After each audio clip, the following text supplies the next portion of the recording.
आप शुरू करो। बोलिए श्री प्राणनाथ की प्यारे, बोलिए श्री सतगुरु महाराज। तेरी महफिल में आए और एक और हो जाए, तेरी महफिल में आए और कुछ और हो जाए, मगर ये शर्त जरूर होगी, तो पहले मान ली जाए, मगर ये शर्त जरूर होगी, तो पहले मान ली जाए। साहिब छोड़ के साहिब मेरा आशिक बन जाए, साहिब छोड़ के साहिब मेरा आशिक बन जाए, मेरा आशिक बन जाए, मेरा आशिक बन जाए। रहे थे कि हम दिलबर, जाम का स्वाद है बदला, रहे थे कि हम दिलबर, जाम का स्वाद है बदला, बेखुदी में थे हम साथ, मगर ये दिल है अब संभला, बेखुदी में थे हम साथ, मगर ये दिल है अब संभला, संभल के पीना कोई पीना नहीं, कोई पीना नहीं, संभल के पीना कोई पीना नहीं, कोई पीना नहीं।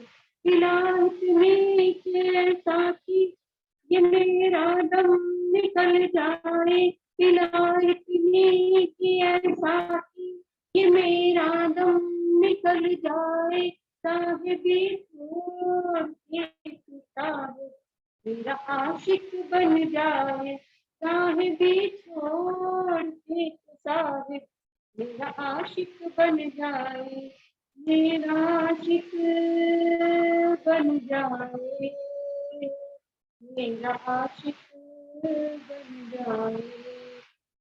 लाड़ तो बहुत किए दिलबर, कमी कोई नहीं बाकी, लाड़ तो बहुत किए दिलबर, कमी कोई नहीं बाकी, लाए लाड कर करके मिला ऐसा मुझे साथी, लाए लाड कर करके मिला ऐसा मुझे साथी, साहिबी में है जब इतना नशा, इतना नशा, साहिबी में है जब इतना नशा, इतना नशा, तो खिलवत में फिर होगा क्या, जुबा से कैसे बतलाने, तो फिर खिलवत में फिर होगा क्या, जुबा से कैसे बतलाने, साहिबी छोड़ के साहिब मेरा आशिक बन जाए, साहिबी छोड़ के साहिब मेरा आशिक बन जाए, मेरा आशिक बन जाए, मेरा आशिक बन जाए। जो आशिक है पिया तेरे, न वो तो ऐसे घबराए, जो आशिक है पिया तेरे, न वो तो ऐसे घबराए, हलड़ी तेरे तो क्या परवाह, करके मर जाए, हलड़ी तेरे तो क्या परवाह, बिल्कुल करके मर जाए, राजी है हम जैसे तेरी रजा,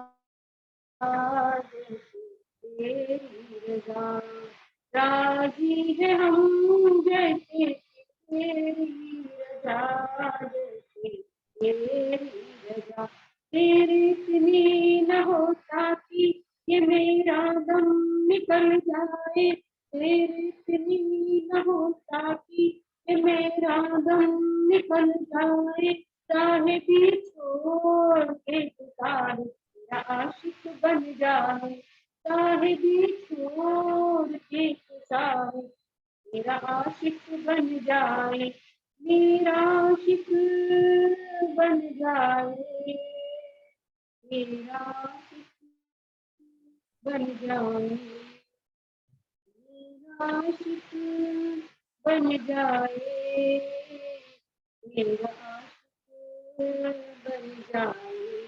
तेरी महफिल में आए हैं और कुछ और हो जाए, तेरी महफिल में आए हैं और कुछ और हो जाए, मगर ये शर्त है रूहों की वो पहले मान ली जाए, मगर ये शर्त है रूहों की वो पहले मान ली जाए, चाहे भी छोड़ के तारे मेरा आशिक बन जाए, चाहे भी छोड़ के तारे मेरा आशिक बन जाए, मेरा आशिक बन जाए, मेरा आशिक बन जाए।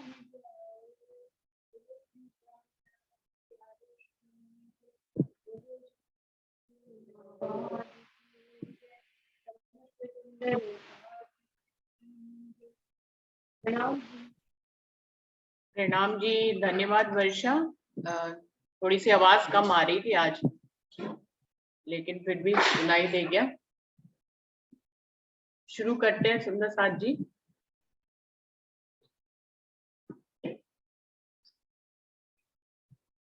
सभी सुंदर साथ जी को मेरा प्रेम प्रणाम।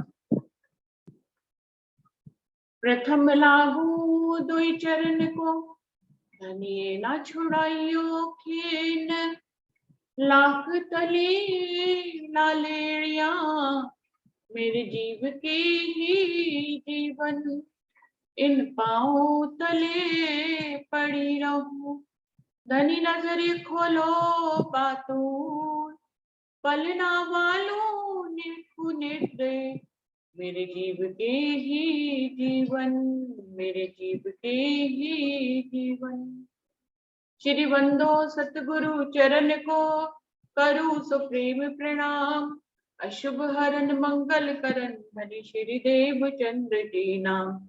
श्री प्राणनाथ निज मूलपति, श्री मेहराज सुनाम, तेज कुंवर श्यामा युगल, जी को पल पल करूं प्रणाम, पिया जी को पल पल करूं प्रणाम।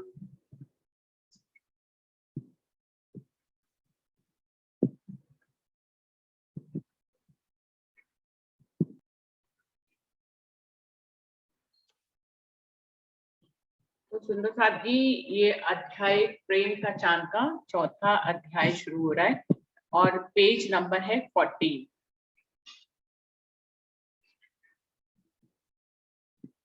नारी ही निर्मात्री है। आध्यात्मवादी नारी जहां सृष्टि को स्वयं बचाने का सामर्थ्य रखती है, वहीं भोगवादी नारी पृथ्वी को नरक में भी परिवर्तित कर सकती है। झंडू दत्त जी की बुआ करुणा और स्नेह की साक्षात मूर्ति थी।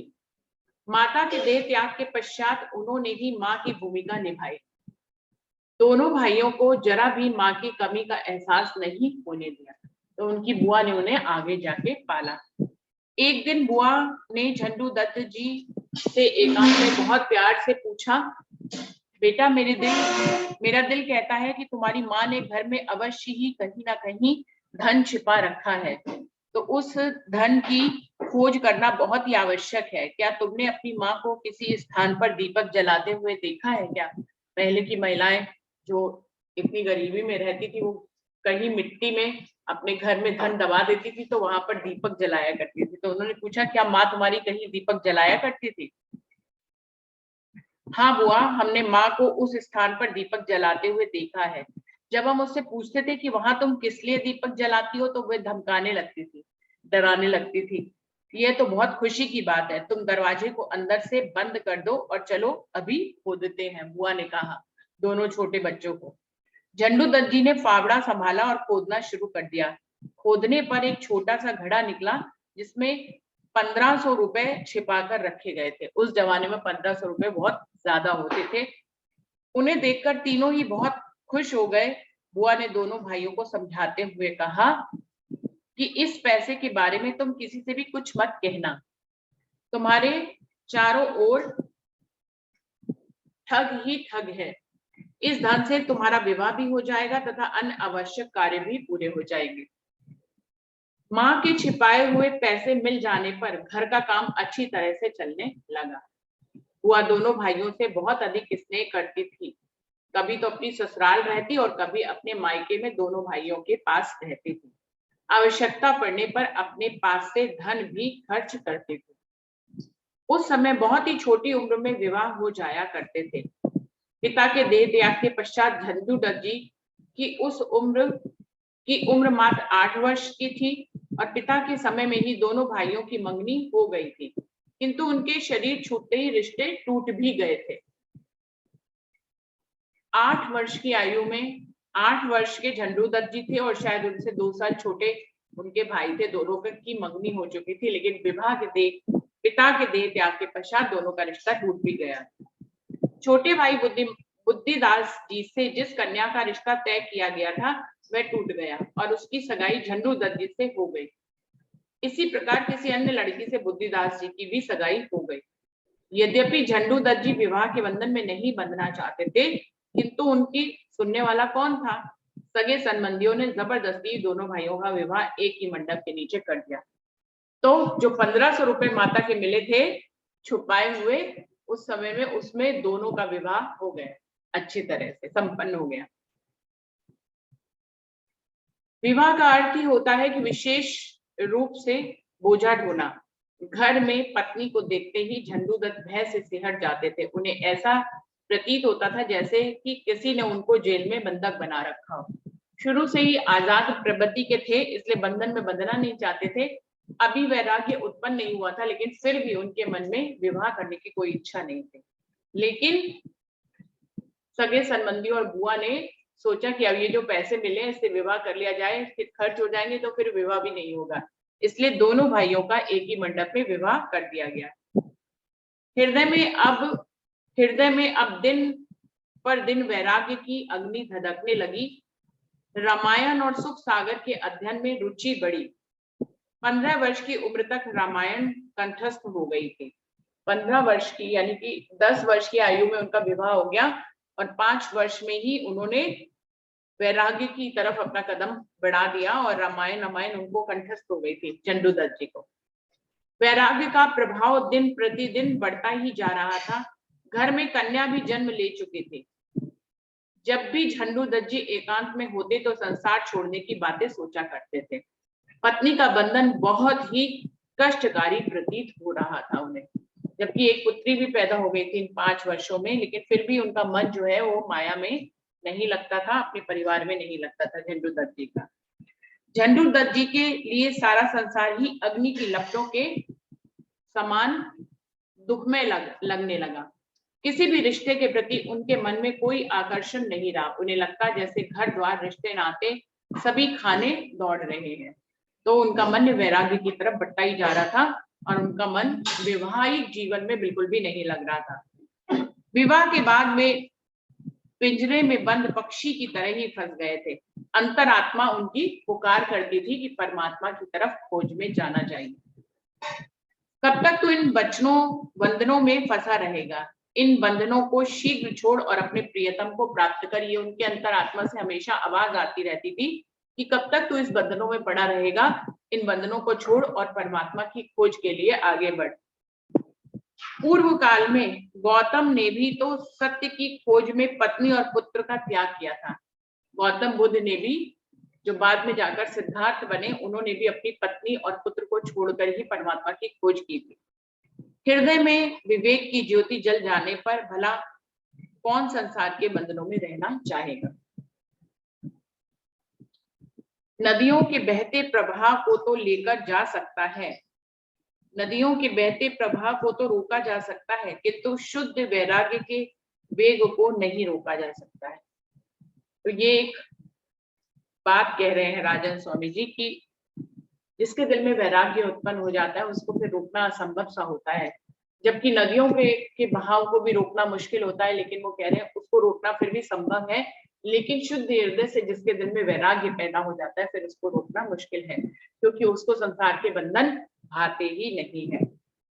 अपनी अंतरात्मा की पुकार पर झंडू दत्त जी ने गृह त्याग का दृढ़ निश्चय कर लिया। संसार में कोई ऐसा बंधन नहीं था जो उनके निर्णय को बदल पाता। तो निर्णय कर लिया था, अब इसी के ऊपर उनको चलना था। मन में वैराग्य था, छोटी सी घटना उनको घर छुड़वा देगी। जबकि मन में वैराग्य पहले से है तभी ये छोटी सी घटना उनको घर छुड़वा देगी। अगर पहले से वैराग्य ना हो तो कोई भी कारज कारण बने इंसान घर नहीं छोड़ता है। बहुत छोटे छोटे अध्याय हैं, चौथा अध्याय खत्म हो गया, 5वें अध्याय पे बढ़ रहे हैं आगे। 17वां पेज है। आधी रात का घोर सन्नाटा छाया हुआ है। झंडू दत्त जी अपनी उम्र के 19वें बसंत में प्रवेश कर चुके हैं, 19 साल के हो गए हैं।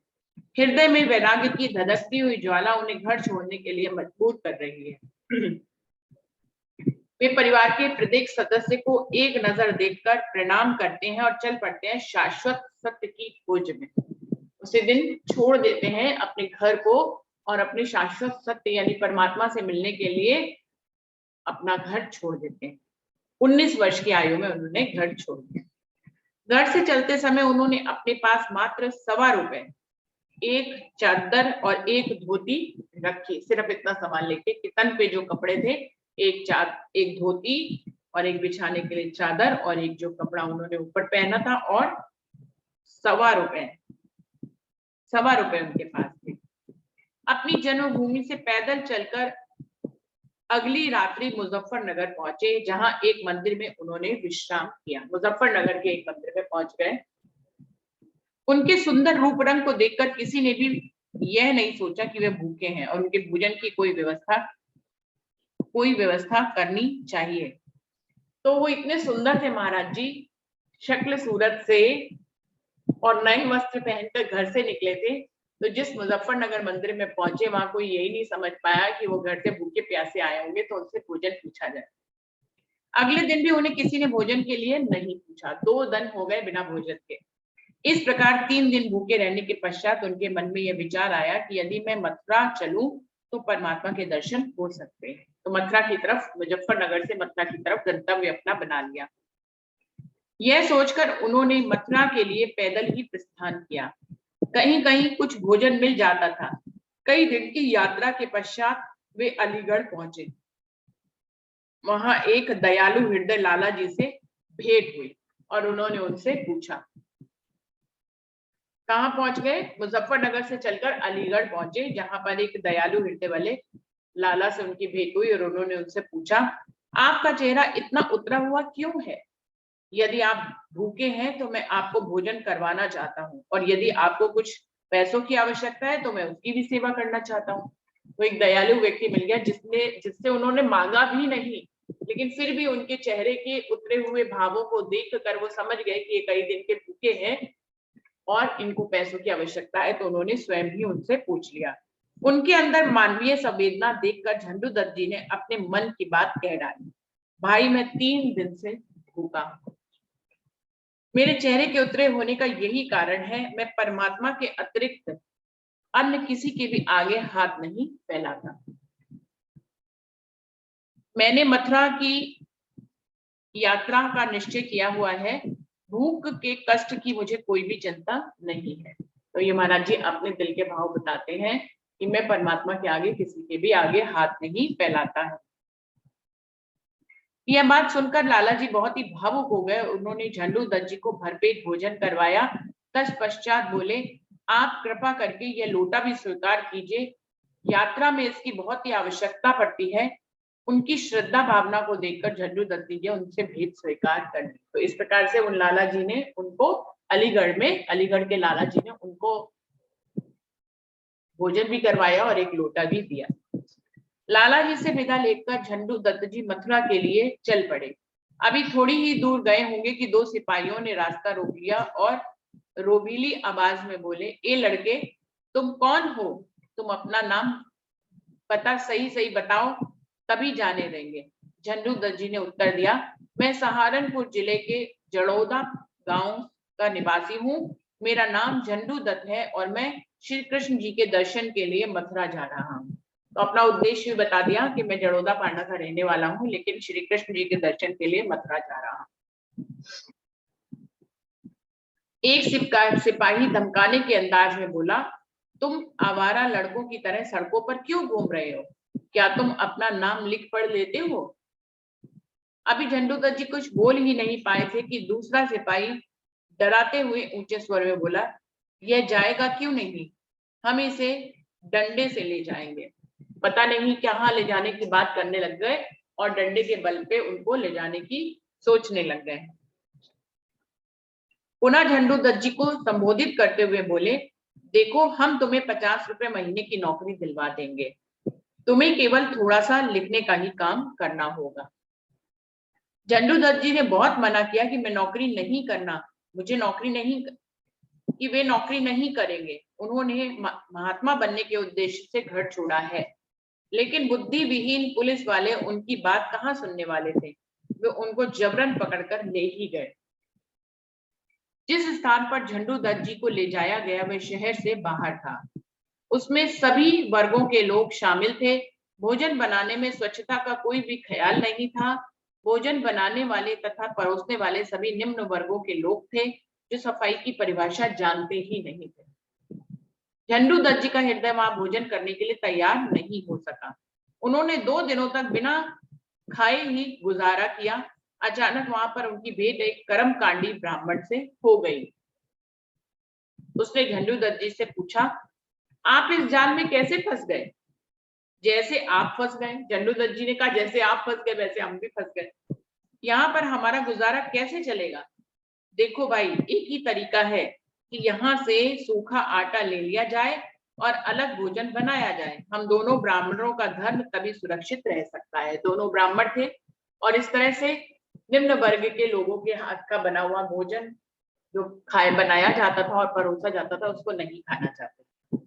यह बात ठीक है, तुम उपवास पर बैठो और मैं शोर मचाता हूँ कि ब्राह्मण देवता भूखे हैं, तभी हमें आटा मिल सकता है। जो दूसरे ब्राह्मण थे जो उन्हें मिले थे, उन्होंने कहा ठीक है, तुम भूखे तो वही, एक दिन और भूखे रहो, फिर हम शोर मचा देंगे और फिर हमें आटा मिल जाएगा। उस ब्राह्मण का स्वभाव तो पहले से ही क्रोधी था। भूखे होने के कारण उसके क्रोध में और वृद्धि हो गई। वहां जो भी आता उससे भोजन का मामला उठाकर वे लड़ पड़ते। उनके क्रोध का अंगारा दहक रहा था। चारों तरफ दोनों के भूखे होने की बात फैल गई। वहां पे उनके जैसे बहुत से लोग थे जिनको सड़क से पकड़ पकड़ कर नौकरी का लालच देकर वहां पर लाया गया था, और जिन ब्राह्मण ने अब पूरे पंडाल में यही बात फैला दी कि ब्राह्मण लोग भूखे हैं। जब भोजनालय के प्रबंधक को यह बात मालूम हुई तो उसने उन दोनों को अपने कार्यालय में बुलाया। सारी बात सुनकर उसने कच्चा राशन दिलवाया। तब कहीं जाकर भूख मिटी। उन्होंने स्वयं अपना भोजन बनाया और स्वयं खाया। कुछ दिनों के बाद इन सभी लोगों को कलकत्ता भेजे जाने का आदेश हुआ। सभी लोगों को रेल के द्वारा कोलकाता पहुंचाया गया और यहाँ पर झंडू दत्त जी को अंग्रेज अधिकारी के समक्ष उपस्थित होना पड़ा। उसने जब झंडू दत्त जी के कोमल हाथों को देखा तो बोल पड़ा, इतने कोमल तो तुम्हारे हाथ हैं, भला इनसे तुम कैसे काम करोगे? तुम अपने हाथों पर तब तक चूना मलो जब तक ये कठोर ना हो जाए। तो हाथों को कठोर करने के लिए उन्हें चूना मलने का आदेश दिया गया। 3 दिन तक झंडू दत्त जी अपने हाथों पर चूना मलते रहे। जब अधिकारियों को पता चला कि अब झंडू दत्त जी के हाथ कुछ कठोर हो गए हैं, तब उनके वस्त्र उतार लिए गए और एक विशेष प्रकार का वस्त्र उन्हें पहना दिया गया। वास्तव में इन लोगों को यहाँ आने का उद्देश्य था समुद्र में वीरान द्वीपों को आबाद करना। अंग्रेज सरकार इन लोगों को फिजी नामक द्वीप में बसाना चाहती थी। तो ये इनका उद्देश्य था। इसलिए किसी भी लोगों को, लड़कों को पकड़कर ये उनको उनके हाथों को कठोर करके अपनी वेशभूषा पहना कर उनको फिजी नामक द्वीप पर नौकरी करने के लिए भेज दिया करते थे, जहां से ये फिर कभी वापस नहीं आ सकते थे। जिन लोगों को कोलकाता ले जाया गया था, उनमें से कुछ लोगों को फिजी द्वीप में भेजने के लिए छाटा गया। समुद्र में एक जहाज खड़ा था, उसमें इन लोगों को एक एक करके चढ़ाया जाने लगा। एक अंग्रेज साहब सभी के हाथों पर मोहर लगाता जाता और दूसरा साहब उस व्यक्ति को जहाज के अंदर भेज देता था। तो इस प्रकार से ये इनका कार्यक्रम था। बिना किसी की इच्छा के भी ये उनको जो है जहाज में भेज दिया करते थे। सभी लोगों को एक पंक्ति में खड़ा किया गया था। झंडू दत्त जी को और क्रोधित पंडित भी उस पंक्ति में खड़े थे। दोनों के मन में यह विचार कौंध रहा था कि यदि हमने अपना बचाव नहीं किया तो कुछ ही पलों में हमें इस जहाज में बैठा दिया जाएगा। इसका दुष्परिणाम यह होगा कि हमें अपना देश हमेशा के लिए, हमारा देश हमसे छूट जाएगा। झंडू दत्त जी ने पंडित जी को प्रेरित किया, पंडित जी अब तो रक्षा का कोई उपाय कीजिए, अन्यथा हमें अपना देश छोड़ना पड़ेगा। आपकी सिद्धियां कब काम आएंगी, कुछ तो कीजिए। क्योंकि वो क्रोधित थे तो झंडू दत्त जी ने उनको थोड़ी सी तीली लगाई कि आप कुछ कीजिए वरना तो हम लोग फिर देश छोड़ के ही चले जाएंगे। इस बात को सुनकर क्रोधित पंडित कुछ देर तक तो सोचते रहे, पुनः बोल पड़े, देखो तुम मेरे पीछे अलग पंक्ति में खड़े हो जाओ, देखो तुम मेरे पीछे अलग पंक्ति में खड़े हो जाओ, तुम्हें किसी से कुछ भी नहीं कहना है, जो भी बात करनी होगी मैं अकेले मैं ही कर लूंगा, तुम्हें सिर्फ मेरा अनुकरण करना है और कुछ नहीं करना है। यह कहकर पंडित जी अलग पंक्ति में खड़े हो गए। उनकी देखा देखी झंडू दत्त जी भी उनके पीछे खड़े हो गए। उनके इस क्रियाकलाप को दो सिपाहियों ने देख लिया। वे उनके पास आए और बहुत ही क्रोधित होकर बोले, तुम दोनों उल्टी गंगा क्यों बहा रहे हो? किससे पूछकर तुमने अपनी अलग लाइन बनाई है? कोई उत्तर न मिलने पर उन दोनों को पकड़कर अंग्रेज अधिकारियों के आने का आगे पेश किया गया। उसने पूछा, तुम दोनों अलग पंक्ति में क्यों खड़े हो गए हो? पंडित जी ने उत्तर दिया, हम अपनी इच्छा से यहाँ नहीं आए हैं, पुलिस वालों ने हमें धोखे में डालकर यहाँ फंसा लिया है। उन्होंने कहा था कि तुम्हें 50 रुपए मासिक की नौकरी मिलेगी, लेकिन हमें तो अब तक भी पूरी तरह से पता नहीं है कि हमें कहाँ भेजा जा रहा है और हमसे क्या काम करवाया जाएगा। उस अंग्रेज अधिकारी ने पूछा, तुम कौन हो और अपने घर पर क्या काम करते हो?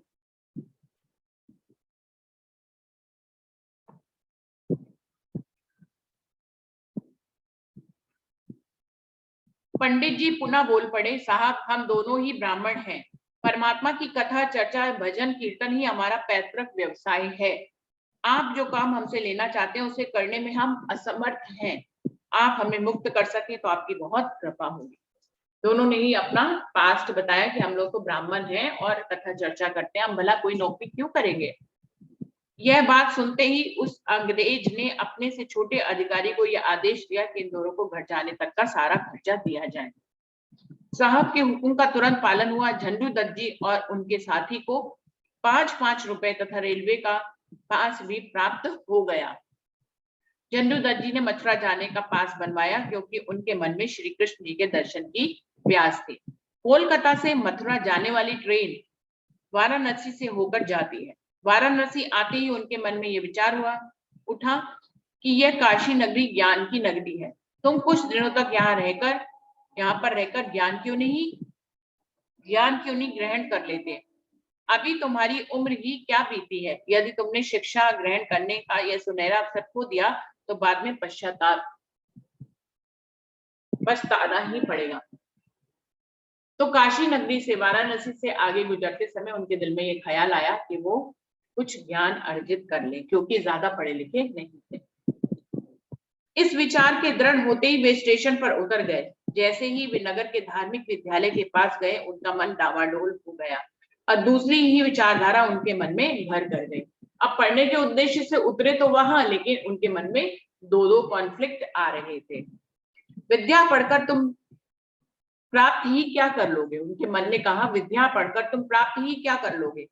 सभी विद्वान तो कौवे की तरह लड़ते रहते हैं। इस तरह की पढ़ाई से तो बिना पढ़े ही रहना अच्छा है। परमात्मा की सेवा भक्ति से बढ़कर और कुछ भी नहीं है। यह सोचते ही वे विद्यालय के बाहर से लौट पड़े। उनके अंदर विचारों का तूफान चल रहा था। अपने निवास पर आने पर भी उन्हें शांति नहीं मिल रही थी। अभी तो वे सोचते कि जब 19 वर्ष बिना पढ़े बीत गए और अब पढ़कर ही क्या करूंगा, अब तो पढ़ाई का असली समय बीत ही गया है। कभी उनके मन में ऐसा आता कि विद्या ग्रहण करना बहुत आवश्यक है। पूरी रात सोचते सोचते ही बीत गई, लेकिन वे कोई भी स्पष्ट निर्णय नहीं ले सके। प्रातःकाल होते ही झंडू दत्त जी पुनः विद्यालय की ओर चल पड़े। जैसे ही वे विद्यालय के द्वार तक पहुंचे, उनके पैर फिर से ठिठक गए, यानी कि रुक गए। मन रूपी सागर में विचारों का तूफान सा आ गया। वे पुनः सोचने लगे कि इस लौकिक पढ़ाई में रखा ही क्या है। तुम क्यों अपना जीवन नष्ट करना चाहते हो? इस विचार की प्रबलता से उन्हें वापस लौटने के लिए मजबूर कर दिया। अपने निवास पर आते जाते वे थककर चूर हो गए। वे यह समझ ही नहीं पा रहे थे कि वे कौन सी शक्ति है जो उन्हें विद्यालय के द्वार से वापस लौटा देती है। इस तरह से वे लगातार 8 दिन तक विद्यालय के द्वार तक गए और वापस लौट आए, लेकिन पढ़ाई नहीं कर पाए। 90 दिन भी वे विद्यालय के द्वार पर खड़े हो गए। उनके हृदय काश में पुनः विचारों के बादल घुमड़ने लगे। उनकी समझ में ही नहीं आ रहा था कि वे क्या करें। इसी स्थिति में उनके कानों में एक मधुर आवाज सुनाई पड़ी। बेटा, इतनी चिंतित मुद्रा में विद्यालय के द्वार पर क्यों खड़े हो? यह सुनते ही झंडू दत्त जी चौंक पड़े। सामने दृष्टि गई तो देखा कि एक तेजोमयी चेहरे वाले महात्मा खड़े हैं। झंडू दत्त जी ने अपने मन की सारी व्यथा उनके सामने खोलकर रख दी। मैं प्रतिदिन विद्यालय के द्वार तक आता हूँ, किंतु जैसे ही अंदर प्रवेश करने की कोशिश करता हूँ, कोई अलौकिक शक्ति मुझे रोक देती है। आज 9वां दिन है। प्रत्येक दिन मुझे द्वार के बाहर से लौटना पड़ा है। मेरी समझ में नहीं आता कि मैं क्या करूं। यद्यपि मनुष्य कर्म करने में स्वतंत्र है, किंतु यदि वह प्रियतम पारब्रह्म को पाने की राह पर चल देता है तो उसकी स्थिति वैसी ही हो जाती है जैसे रंगमंच पर अभिनय करने वाली कठपुतली। जिस प्रकार कठपुतली की प्रत्येक क्रिया की डोर छिपे हुए बाजीगर के हाथ में होती है, उसी प्रकार आत्मा की डोर भी पारब्रह्म के हाथ में होती है। इस उदाहरण से रंजन स्वामी ये बताने की कोशिश कर रहे हैं कि देखिए, पारब्रह्म की खोज में निकले हुए झंडू दत्त जी की सारी डोरी राज्य के हाथ में थी।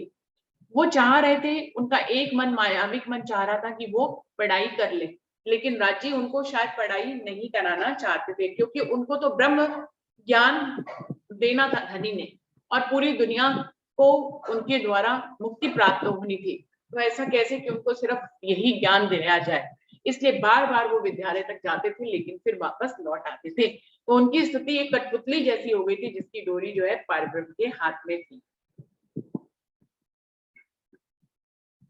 यह सुनकर महात्मा जी ने कहा, तुम लौकिक विद्या प्राप्त करके भी क्या करोगे? शांति का मूल तो अध्यात्म विद्या में है। यदि तुम पुरी जाकर जगन्नाथ जी का दर्शन करो तो तुम्हें अवश्य ही आध्यात्म विद्या प्राप्त हो जाएगी। उन्होंने उनको एक मार्गदर्शन दिया कि आप जगन्नाथपुरी जाएं। यह कहकर महात्मा जी अदृश्य हो गए। झंडू दत्त जी ने उनको चारों ओर खोजा, लेकिन उनका कहीं भी पता नहीं चला। महात्मा जी के इन वचनों से झंडू दत्त जी के निराश मन में अलौकिक आशा का संचार कर दिया। अब उनका लक्ष्य स्पष्ट था कि उन्हें क्या करना है।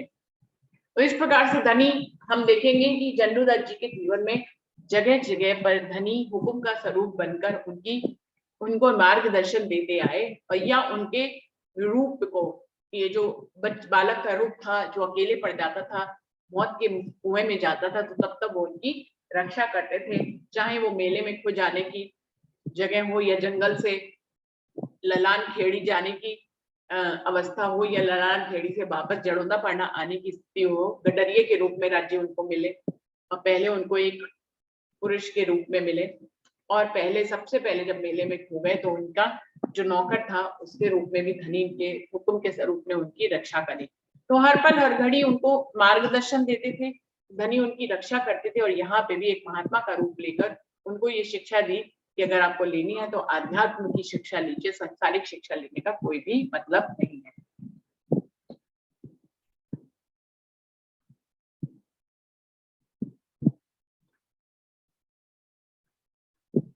झंडू दत्त जी ने पूरी जाने का दृढ़ निश्चय कर लिया था। प्रस्थान करने से पूर्व वे गंगा स्नान के लिए गए।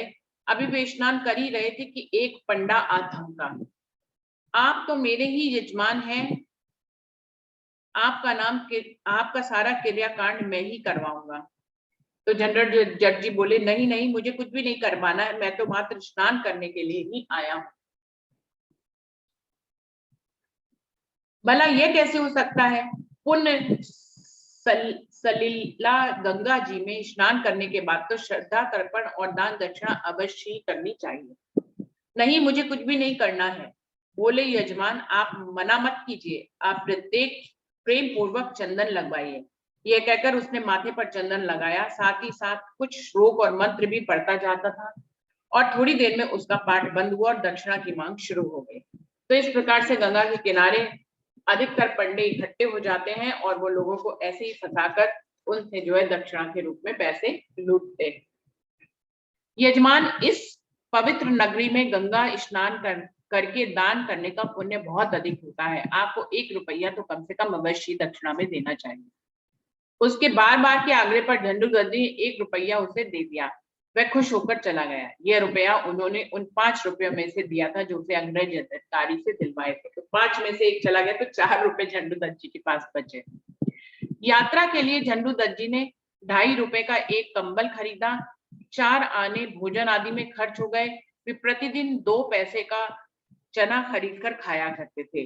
अब उनके पास केवल 1.25 रुपए ही बचे थे, जिसे लेकर वे पैदल ही पुरी के लिए चल पड़े। 1.25 रुपए लेकर पुरी की तरफ चल पड़े। तो सुंदर साथ जी, यहीं पे समय समाप्त हो रहा है। आगे बढ़ते हैं। ये है 25वां पेज नंबर पे और ये अध्याय चल रहा है 5वां।